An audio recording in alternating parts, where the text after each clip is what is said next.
They thought she would never be found. Surely the fire had done its job. But the irony was that the very means they thought they could use to cover up their horrendous crime would be exactly what exposed them. This is True Crime South Africa. I'm Nicole Engelbrecht, and you're listening to episode 147, The Murder of Debbie Venter.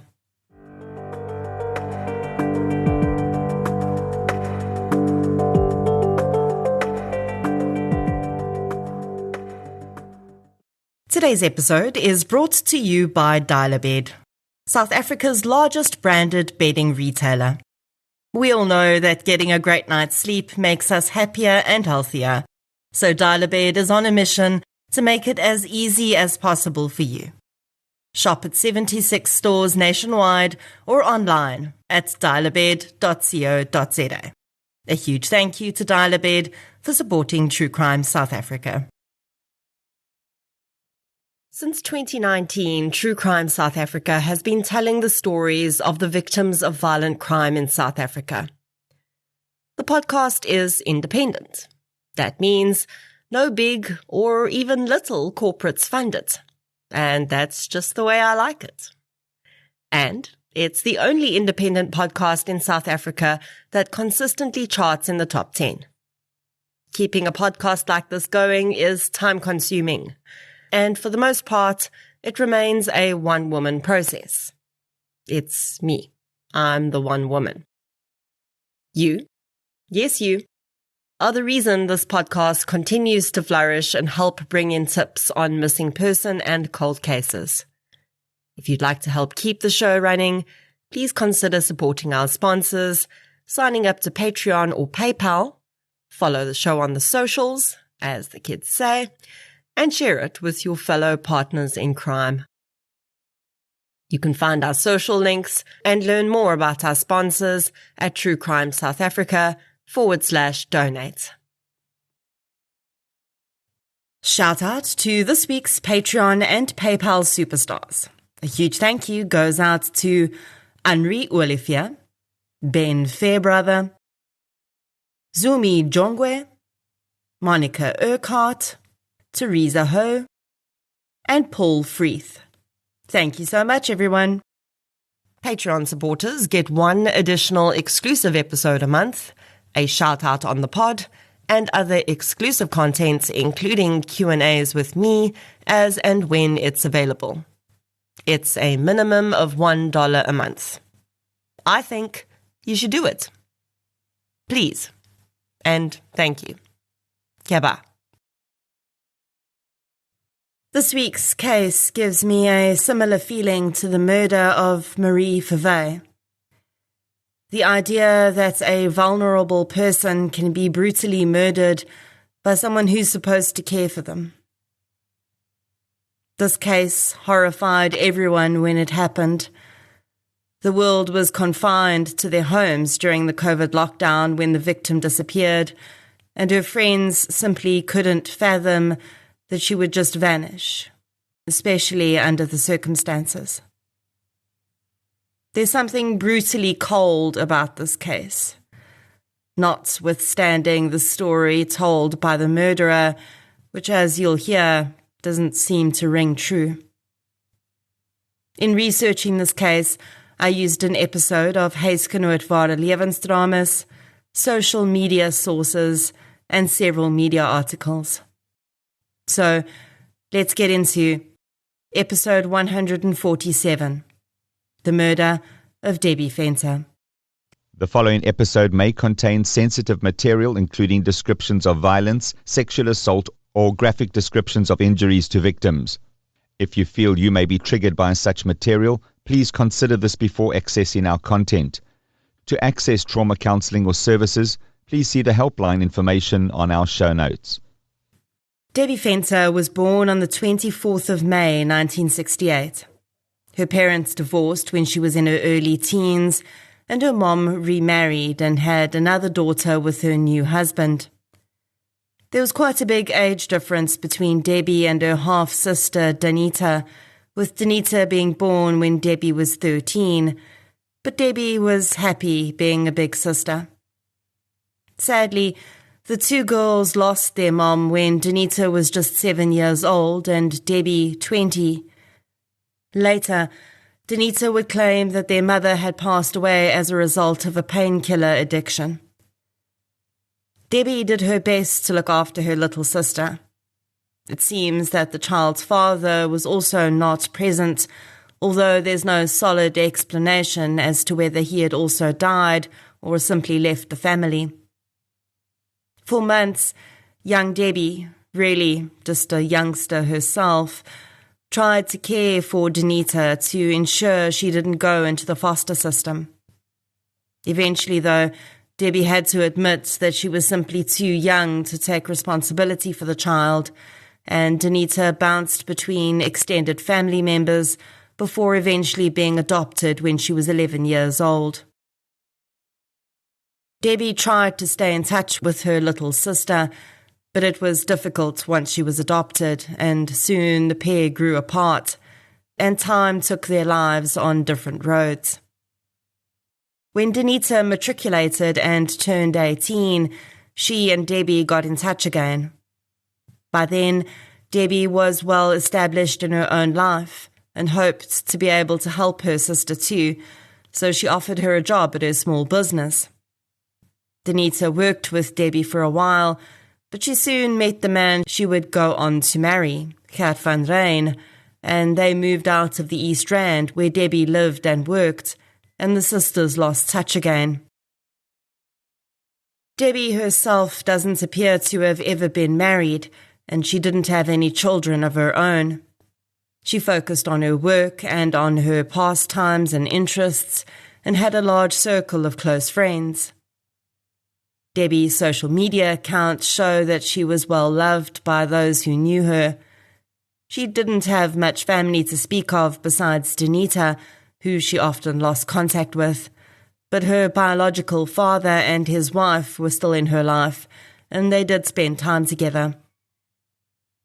Debbie had a biological brother born to her mom when her parents were still together, and he sadly passed away from a heart attack in the mid-2000s. Debbie stepped up to support his sons during that time, always willing to give her love and care to those she felt needed it. When Danita met Gert van Rijn, the pair quickly fell in love and married. Those who knew the couple said they'd watched them go from both being employed at really good jobs and living in a lovely large house to both being unemployed and living in a small cottage on a property in Bronkhorstspruit. No one really knew what had caused the downfall. Most assumed it was simply one of those things. Both, unfortunately, losing their jobs at the same time, struggling to keep up with the cost of living. But there seemed to be more to it. But it would only be revealed later. Somewhere along the line, Danita had developed a drug habit. The nature of her addiction isn't really discussed anywhere, but it seems that she veered between being a daily user to a weekend user and back again. This is possibly another reason why the relationship between Debbie and Danita had ebbed and waned. It's not uncommon for people with substance use disorders to move in and out of their families' lives. In 2019, Debbie received a devastating diagnosis. She had cervical cancer, and it was already at a very advanced stage. At first, Debbie pushed back and tried every treatment she could find. Chemotherapy, alternative treatments, anything she could get her hands on in the hopes that she could fight the cancer and extend her life. As Debbie told her friends, she was not ready to die. She still had lots of things she wanted to do. Sadly, as hard as Debbie fought, the cancer continued to overtake her body. And as 2020 started, she recognized that she had to make some plans for care. Debbie had withered down to just 42 kilograms and was in severe pain a lot of the time. She'd been given morphine and other pain management capsules for this. Debbie had tried to continue working as long as she could, but soon realized she couldn't do it anymore. She had a small policy in place which would pay her out a lump sum in the event that she could no longer work due to illness, and she made the decision to activate this so that it could pay out. The payment she would get was not massive at all, just 86,000 rand, so she knew it wasn't going to last very long, and she would have to be very careful with the money. Debbie also recognized that she needed someone else to cook and clean for her.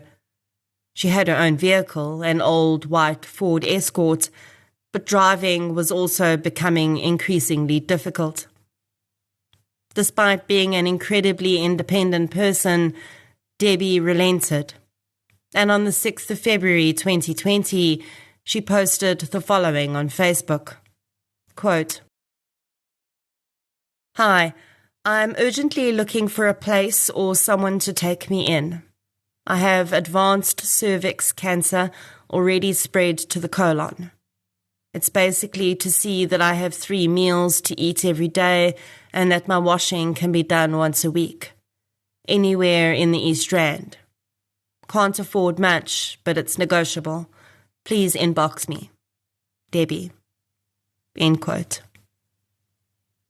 On this post, several of Debbie's friends commented saying that they couldn't offer a place, but they would help her look for an affordable care facility. Some just sent well wishes. It would emerge, though, that someone else had seen this Facebook post and reached out to Debbie. Danita van Rijn had seemingly not realized that her half-sister was as ill as she was. The two had been going through another period of not really communicating, but this Facebook post caused Danita to reach out. She told Debbie that she could come and live with her and her husband Gert on the small holding they lived on in Bronkhorstspruit. Danita said that Debbie had done so much to care for her when she was a child that she wanted to repay her in her time of need. The arrangement seemed perfect. Debbie was quite excited to be able to spend more time with Danita and relieved that she would no longer be alone and could rely on someone to help her with her needs.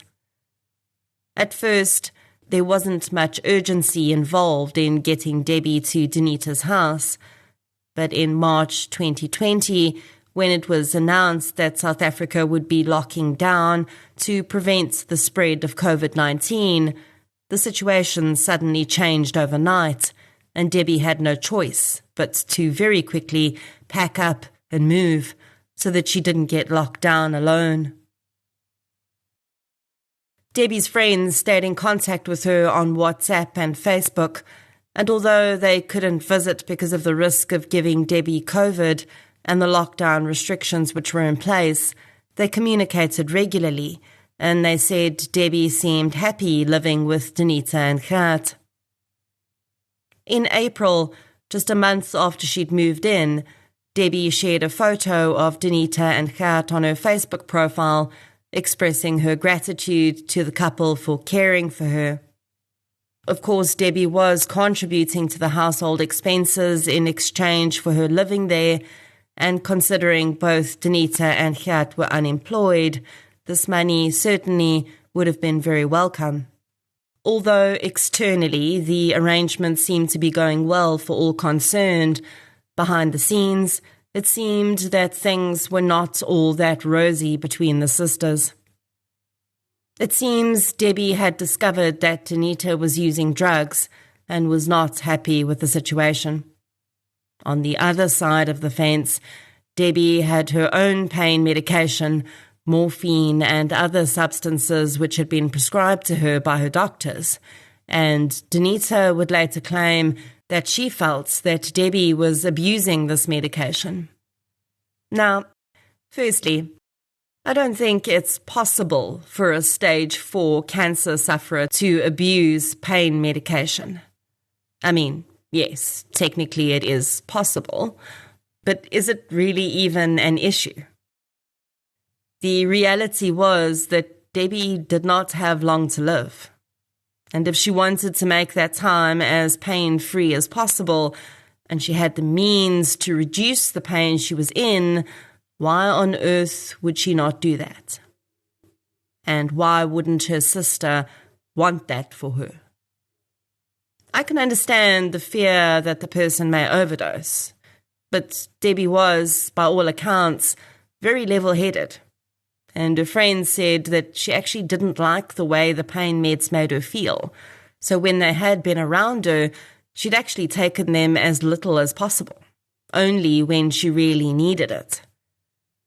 So although Danita claimed that this was the reason that she was trying to get Debbie to let her manage her pain meds on her behalf, considering Danita had a hard drug habit, I cannot help but think that this concern was more about Danita getting her hands on her sister's morphine than anything else.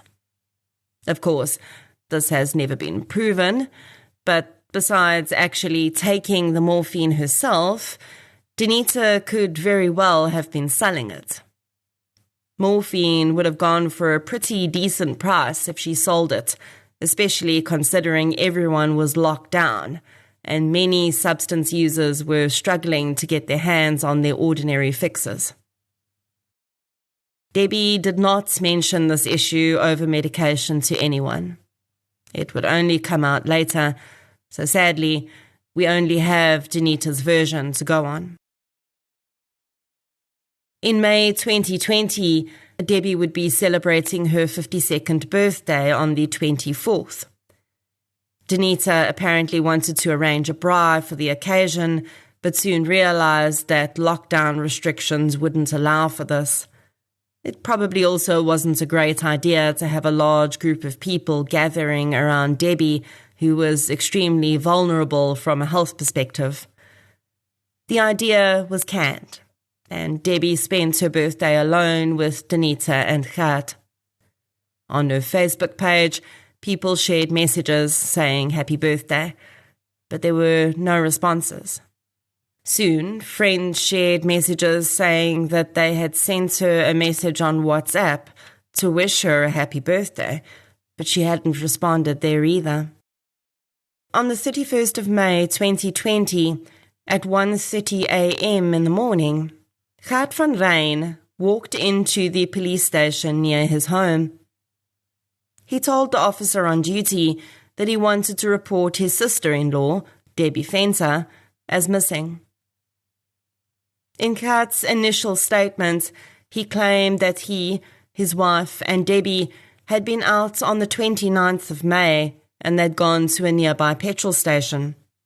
When he and his wife had gone into the convenience store at the station, leaving Debbie in the car, Debbie had locked the car and driven away, and she hadn't returned. He said that Debbie had been wearing her pajamas at the time. When the dockets arrived on the table of the investigating officer, Warrant Officer Gerda Thorsen, the next day, she immediately found the case to be a little odd. She acknowledges that the SAPS will always approach the case of a missing adult with a little wariness at first, especially if it's reported that the individual may have left of their own volition. But Thorsen really felt that the story around Debbie leaving didn't add up. She called Gert back into the station and interviewed him again. She immediately noticed that pieces of the story he gave her in that interview were different to what he'd claimed when he opened the missing persons case. She asked a colleague to interview Danita. When Danita van Rijn came into the police station, she had an A4 diary with her. As she sat down in front of the officer and they began to ask her questions, she started writing. The officer asked her what she was writing down, and she said that she was in the habit of writing everything down, and she just wanted to make sure she did everything she could to help find her sister. What immediately stood out from this interview and from Gert was that their stories pretty much lined up until the point that they were at the petrol station. Both claimed that Debbie had locked the car when they arrived at the petrol station and driven away, but when Tuason and her colleague asked each what had happened after that, the answers quickly diverged. Gert said that he'd called a friend, and that man had given them a lift home, but no, he didn't have that guy's number on him.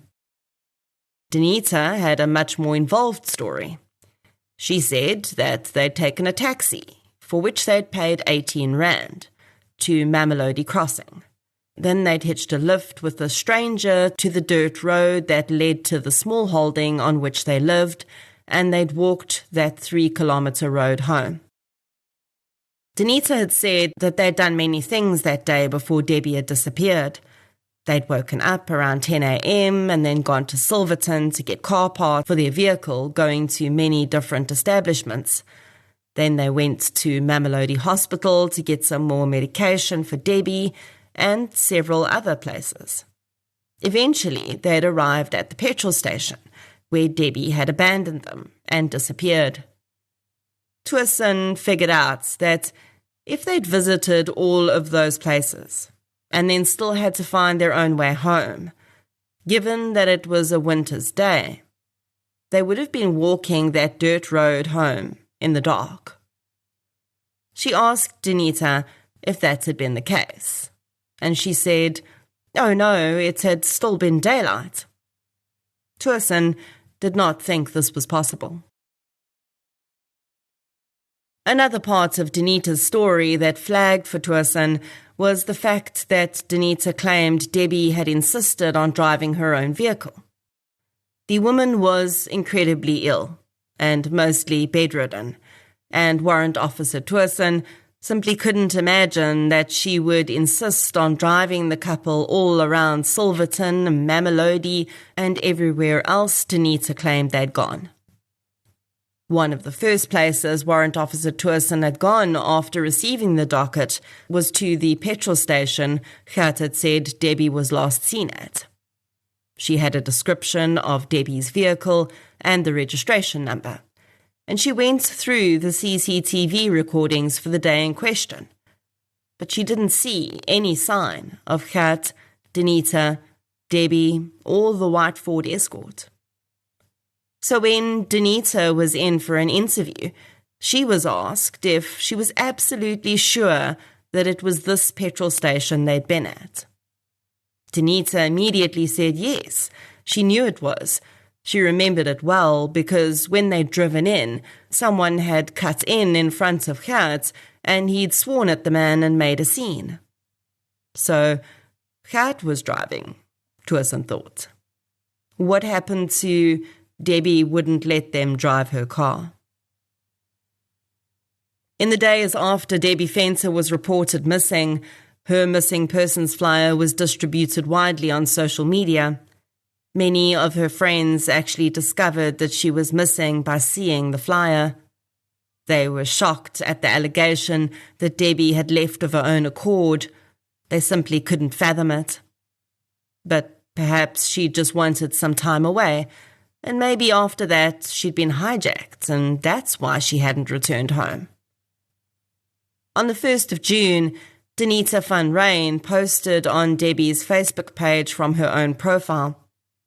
I've translated the following message from Afrikaans to English. It reads, quote, "Debbie, if you see this message on your wall, please just react to it. It is completely unacceptable that you've turned your back on those who loved, cared for you, and supported you. We all love you so much. Please just let someone know you're okay, or answer your phone. I have personally phoned you more than 7 times, and each time it either goes to voicemail or you decline the call. Please, my sister, I'm begging you." End quote. The entire message is typed in capital letters. Each sentence on its own line, and each line with multiple exclamation or question marks behind it.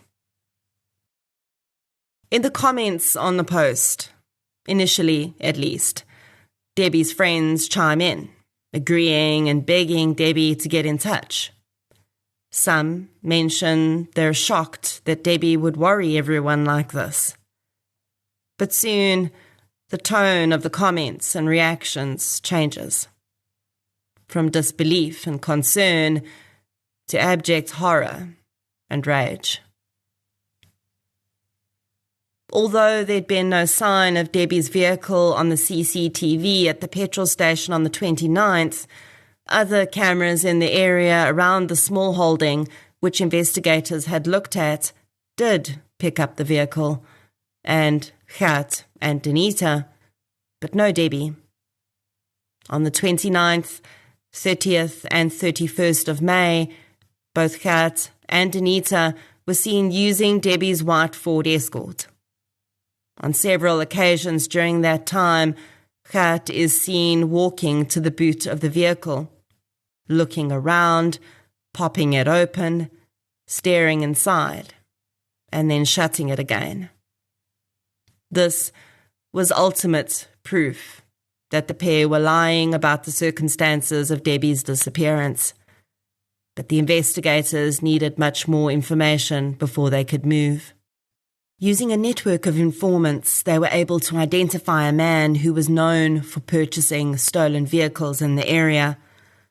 The man admitted that he'd purchased a white Ford Escort from a man he identified as Gert from a photograph. By that time, the vehicle had already been sold several more times, but the police were able to track it down to a man who was stripping it for parts in Soshanguve. With another large piece of the puzzle acquired, investigators who'd put in a Section 205 request on Debbie's bank account received those statements. They showed that in the days after Debbie had disappeared, the 86,000 rand that had been deposited from her policy had been transferred out of her account and into Gert van Ryn's account. Then Section 205s were taken out for Danita and Gert's accounts. This showed the money arriving in Gert's account and being split in half, with half going to Danita van Ryn's account. Now, the police had motive. Police were also able to find Debbie's cell phone, which had also been sold to a known criminal. This man said that he'd received the phone from a woman but couldn't identify her. Over the course of June 2020, police ran down all of these leads methodically. They also called Danita and Gert in for questioning several more times. Danita always came in with her diary and once even brought a bunch of flowers for the officers working on her sister's case to show how grateful she was. Despite her apparent gratitude and her activity on Facebook, Danita had not shared her sister's missing person poster even once. For the most part, the investigators kept a lot of the evidence they were finding under their hats, not wanting to play their hand before they had everything they needed. Toward the end of June, Warrant Officer Tuason arranged to meet Gert and Danita at their home. The appointment was made for 9 a.m., but when the team arrived, the Van Ryns were nowhere to be seen. The owner of the property said the pair had left early that morning. Getting the couple on the phone proved a challenge, but eventually Danita answered and apologized for not being there. She claimed they'd had a last-minute job interview come through and they'd had to go to that.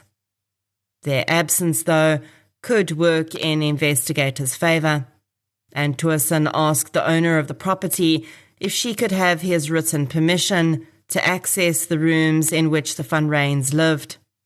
The owner agreed. When they entered the premises, the owner was shocked at how clean the house was. He said he'd expressed concern to the Van Ryns before about how dirty and unkempt their house was. The last he'd seen, there were piles of junk stacked around that you had to climb over to get around the house. But now the home was spotless, scrubbed down. You could almost eat off the floor if you'd wanted to.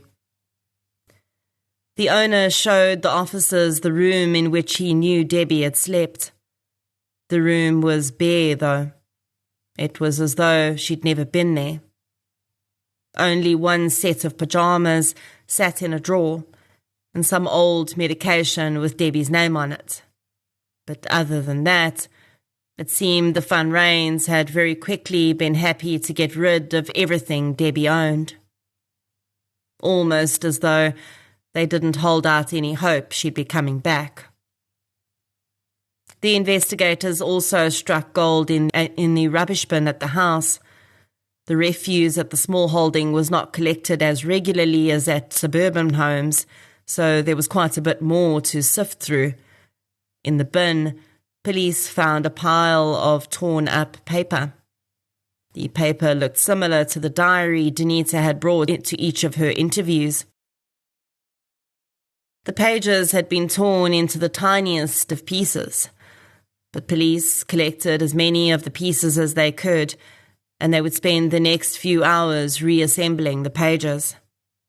When they were finished, it became clear that Danita had been using the diary to keep track of her own answers, presumably so that she knew what she'd said and could say the same thing if she was asked again. Also on the pages was a money allocation of sorts. Looking at the amounts written on the page and comparing it to the amounts that had come into Debbie's account, police realized that Danita had been planning what she was going to do with her half of the money from Debbie's account. With all of this evidence, even though Debbie had not yet been found, police were confident they could prosecute the pair at the very least for fraud and theft, and very likely for murder too. They felt sure that any judge would see that Debbie Fenter had been in no condition to run away and make a new life for herself elsewhere. Everything she owned had been left behind. All her money was taken out of her account. Her car and cell phone were sold. Debbie had not run away. She was dead, and her murderers were about to be called to task.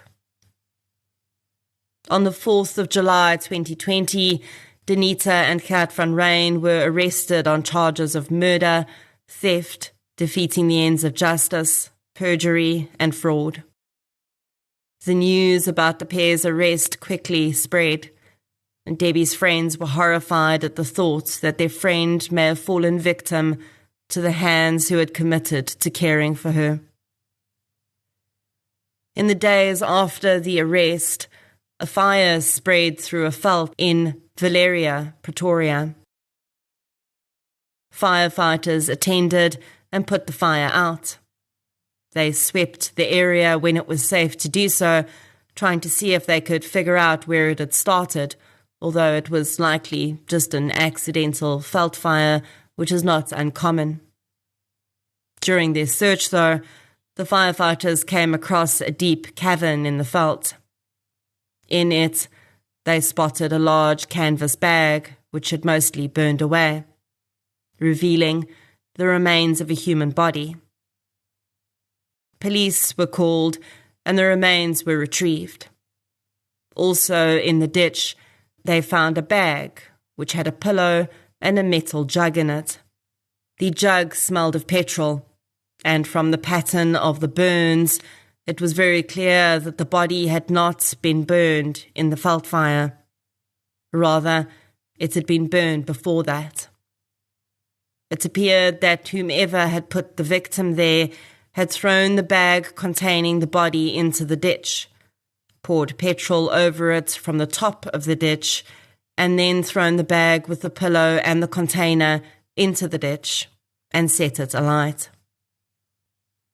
Initially, the body was believed to belong to a black male, But when the forensic pathologist went to perform an autopsy on the body, they discovered that it was in fact a white female. The victim had had her hands tied behind her back. The cause of death was found to be suffocation, and a plastic bag was believed to have been placed over the victim's face. Devastatingly, tiny fragments of plastic were found inside the victim's lungs, indicating that she was still breathing when the bag was placed over her face. The victim's face and much of her body were badly burned, so a visual identification was not going to be possible.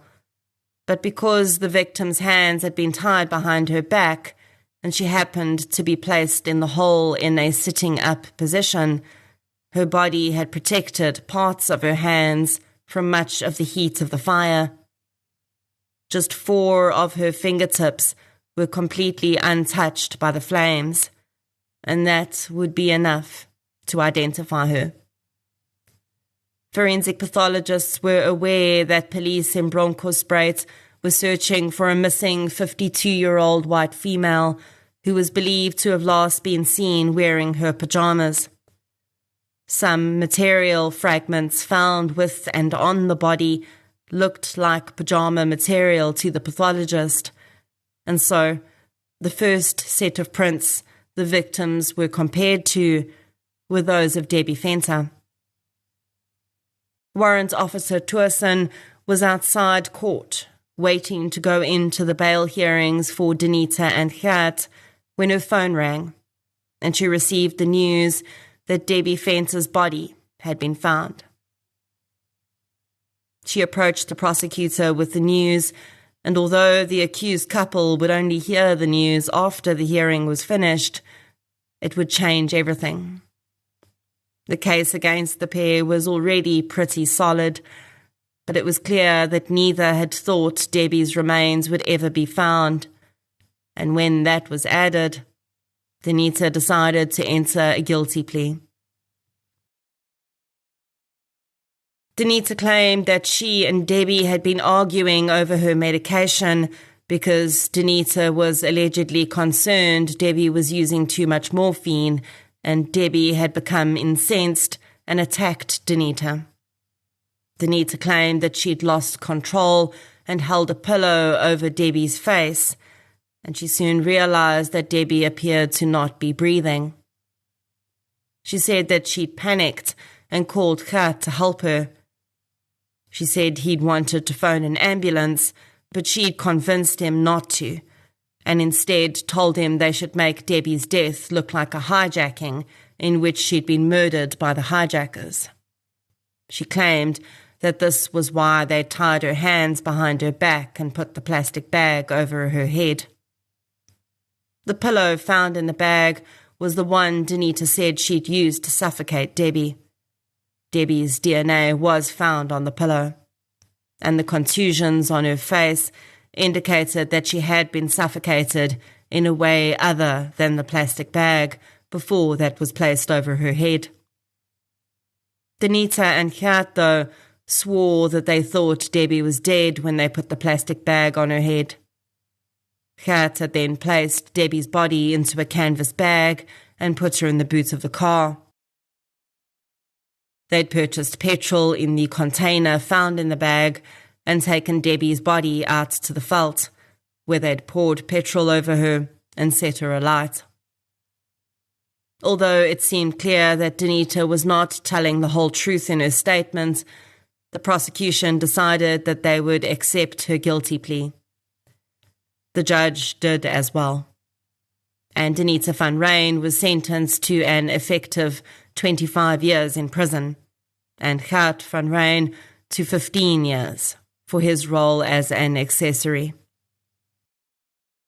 Situations like this are always difficult, and while I can understand why the prosecution would rather accept a 25-year sentence than risk Danita somehow getting off on the charges completely if they went to trial, it's difficult for me to feel that justice for Debbie was really done.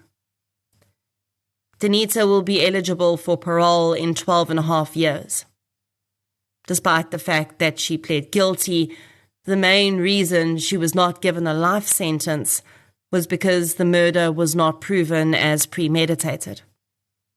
And maybe it wasn't entirely, but I do believe there is strong evidence to suspect it was. I'll just say that I put absolutely no stock in Danita's version of events. Firstly, there's a far greater chance that the alleged argument about Debbie's medication was because Debbie noticed her morphine was disappearing. I also definitely don't believe that Debbie physically attacked Danita. The woman had stage 4 cancer, was too weak to make food or do laundry for herself, and was in incredible pain. That's just undeniably nonsense. The money is the key as far as I'm concerned. Danita had made very little effort to be in contact with her older sister. When Debbie posted on Facebook, she clearly mentioned that she could pay at least something toward her keep. And while I don't think that the small monthly amount was the reason Danita killed her sister, I don't think it's any coincidence that her murder happened so soon after her policy payout cleared in her account. Danita was already planning how she was going to spend the money in her diary. For me at least, this is clear evidence of premeditation to some extent. Many people think that suffocating someone to death is a simple task. And as I've said before in other episodes, many killers are surprised when their victims regain consciousness. Someone may lose consciousness quite quickly after they're deprived of oxygen, but this is the body's way of protecting the brain from damage, and they're not dead after this initial period of unconsciousness. This is why you'll often see suffocation or strangulation combined with another more violent method of murder. The victim regains consciousness, surprises the killer, and they react with the first means they have at hand to silence them forever. Danita claims that she and Gert didn't know Debbie wasn't dead after she suffocated her with a pillow, and they'd only placed the bag over her head to fake the hijacking gone wrong scenario. I personally don't believe this. I do think that Danita had initially thought Debbie was dead, but I also think that she regained consciousness while the couple were deciding how to dispose of her remains, and Danita, or Gert, or both, placed the plastic bag over her head and tied her hands behind her back so that she couldn't remove the bag. I believe they knew very well that Debbie was still breathing when they put her into that canvas bag. This is likely why there is footage of Gert occasionally looking into the boot while they were very possibly driving around with Debbie in there. He was getting paranoid that she was going to regain consciousness again and wanted to reassure himself that she was dead. Considering Debbie went quiet around her birthday, the 24th of May, some wonder when she was actually killed. And added to that, whether she really was as happy as she claimed during those 2 months, or if she was just keeping the peace because she had no other choice. It's honestly a horrifying prospect. That Debbie may have been suffering in silence at the hands of Danita and Gert. Her father and friends said they'd hoped she would have told them the truth if she was indeed unhappy and being mistreated. But the whole country was going through a really tough time at that point. And maybe Debbie just didn't want to add to anyone else's troubles. We regularly hear about missing persons cases being botched by the SAPS. But really, this case is an excellent example of stellar work by the Bronkhorstspruit branch. If Warrant Officer Twerson had not pushed for more information when she smelled a rat, there's a very good possibility the Van Reyns would have gotten away with this. In fact, I think that they had banked on the SAPS not doing their jobs, and they'd gone out of their way to make it even more difficult for them to do so, by reporting the case at 1:30 a.m. rather than just going in during normal office hours. It may sound a little far-fetched, but I think this was done on purpose, because the couple believed whoever was on duty at that time would be less likely to take a proper report, and perhaps the docket wouldn't even find its way to an investigating officer in the morning. Honestly, I'd put nothing past these two. Some of Debbie's friends believe that Danita had planned this from the moment she saw Debbie's Facebook post. Even though she hadn't known about the policy at that time, she knew her sister had worked hard throughout her life, and she would be able to siphon off a lot of what she did have before her impending death from cancer. And it definitely seems that once she did discover there was a policy involved, Danita was not willing to wait for cancer to do the job. Debbie's father and his wife attended the court proceedings and took possession of her remains when the SAPS released them. Her friends were sad to hear that no service would be held in Debbie's memory, but they respected her family's wishes and remembered her in their own ways. They just hoped that their friend had not suffered in her death, although the circumstances seemed to say otherwise. Debbie Fenter may have been battling stage 4 cancer, for which the prognosis was not good, but she was making the most of every single day of her life. She'd expressed a deep desire to live to anyone who would listen. Once she'd come to terms with the fact that cancer was likely going to overwhelm her, she set her mind on spending her last days with family. 30 years before, Debbie Fenter had tried her very best to save her little sister from having to go into the foster care system. As a 20-year-old, she'd worked her fingers to the bone to try and provide for a 7-year-old child who'd lost her mother. And even though she'd had to admit she couldn't keep that up, throughout Danita's life, Debbie had done her best to be there for her. Danita, though, clearly did not have a reciprocal level of care for her sister. Instead, she saw her first as a source of drugs, and secondly, as a source of cash, and nothing more. This murder and the details of it are so incredibly cold-blooded. How do you look in the eyes of your sick sister, who's in great pain and now terrible fear, and tie her frail wrists behind her back and place a plastic bag over her head, tying it as tightly as you can so that she has absolutely no hope of survival? And then just dispose of her like rubbish in a field, burning her body in the hopes that your revolting crime will be covered up. It's honestly so sickening. Debbie trusted Danita quite literally with her life. Maybe if lockdown hadn't happened and she'd had more time to think about the decision, she would have chosen differently. But I can't imagine the horror of her realizing, perhaps long before the day of her death, that her little sister was not who she thought she was, and she was trapped in a very dangerous situation.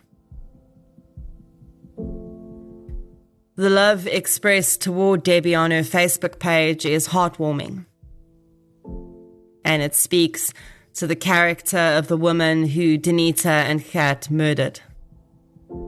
She'd formed strong bonds with so many people and was fondly remembered as someone who was independent, strong, and always willing to help others. After acknowledging that cancer was accelerating her demise, Debbie wished only to be able to use her last months or years to continue to enjoy the beautiful relationships she'd forged in her life. And then, when it was time, she could slip away, surrounded by loved ones, a small smile on her lips, in remembrance of a life well lived. Instead, her last moments and those final months or years were ripped away from her by the person she never would have dreamed could be the vicious monster she truly was. Debbie Fenter, rest gently.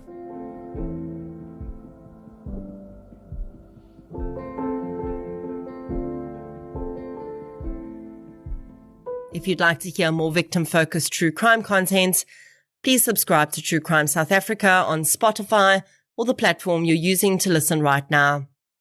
If you're looking for something still related to real-life stories, but often with a more positive slant, you can check out my new podcast series, I Lived Through This. You can follow both podcasts on social media. We're on Facebook, Twitter, and Instagram. I'll be back next week with another episode. Until then, thank you for your support, and I'll chat to you soon.